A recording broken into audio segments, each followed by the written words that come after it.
Hey everyone, welcome back. Today we're looking at Lucid. Lucid CEO teases a mid-sized Tesla Model 3 and a Model Y competitor that is currently in development.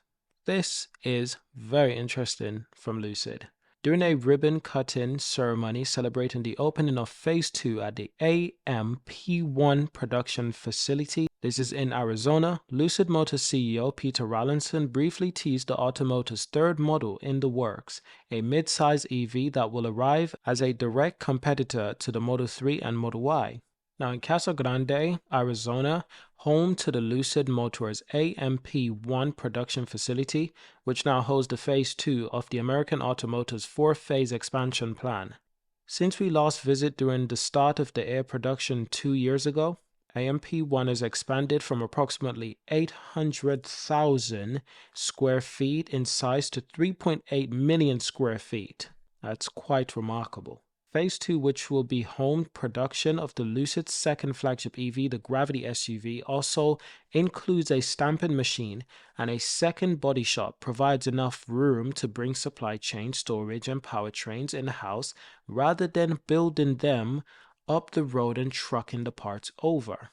Now, to celebrate the massive expansion, Lucid held a ribbon-cutting ceremony to meet mere feet away from the Air General Assembly line, attended by the Arizona Governor, Katie Hobbs, and U.S. Representative Juan Sicomni, among several others local mayor and Arizona politicians.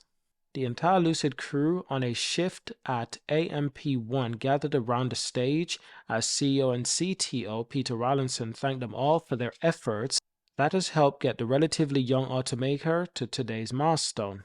Everyone applauded when Rawlinson taught the spec of Lucid Air Sedan, which even at its lowest tier trim level provides better range, 419, than its closest competitor, Tesla.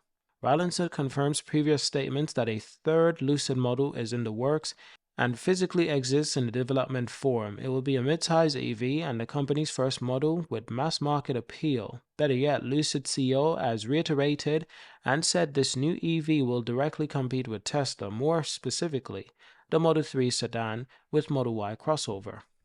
So Lucid mid-size Tesla competitor is coming. Following the event, questions about a more affordable Lucid model were all people were focused on. Now, Lucid Senior Vice President of Design and Brand, Derek Jenkins. Now, here's a design from the President of Design and Brand at Lucid, Derek Jenkins, and I quote, "Midsize is super exciting program. The whole point of this is to establish ourselves in luxury segment and then take all the attributes, all the credibility, and the version of technology and go mainstream. That's what the car represents. So we're going to say as much as we can as soon as we can, but I will say the design is fairly solidified at this point, but there are still things being reviewed."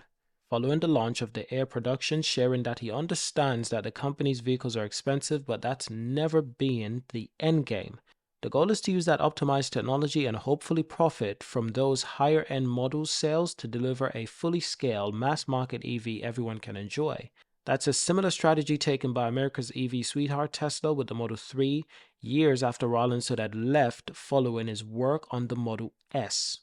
Yes, this is very fascinating. Employees at one company create their own company and it really continues, Clearly this guy had some ideas of his own and he wanted to go into an interesting direction. And I think Lucid is an excellent company doing excellent things. But we can clearly see that they do have a fundamental problem, which is that they're not making enough sales. Due to the fact that they do sell expensive vehicles, they need more options. So with Gravity production slotted this year and a third EV model designed fairly solidified, Lucid is now targeting a more significant chunk of consumers interested in a Tesla. And its CEO is quite open about it. Rawlinson was detailing Lucid's second AMP facility. Now, this facility is currently in Saudi Arabia, and it plans to have an annual capacity of 150,000 units annually. Now, we also have a statement from the CEO, Rawlinson, and I quote, "Midsize is going to be a more affordable car, more like the Tesla Model 3, Model Y competitor. That's coming in just a few years' times. It's already exists in design studios and it's already with advanced engineering. I'm already working on a mid-size as I am on Gravity on the technical side." So when asked if the Lucid mid-size model will still specifically be targeting the same audience and price range as the Model 3 and Model Y, Rawlinson confirmed and shared the following, and I quote, "Our mid-size is for the first time. It's overtly going to be a Tesla competitor. It's going to be the Model 3 and Model Y competitor. It's a big volume platform and we're going to do this, and this is a few years from now. I want to be very clear about that. We may be Mercedes competitor today, but we're going to be Model Y and Model 3 competitor in the future." So that is some much needed update on Lucid. Let me know. Do you think this is genius by Lucid, or is this an oversight? Is it too late? Keep in mind, Rivian is also working on cheaper models as well, such as their R2 platform. Lucid is working on cheaper models. Polestar is working on new models. Granted, not necessarily cheaper, but certainly giving more people more options. And I'd say the one to beat them to the race the earliest is perhaps Polestar. Polestar is bringing 2 new vehicles to the market this year, and I'm happy that's happening. For brands like Rivian and Lucid, they're a little bit behind in terms of development, and that makes a lot of sense.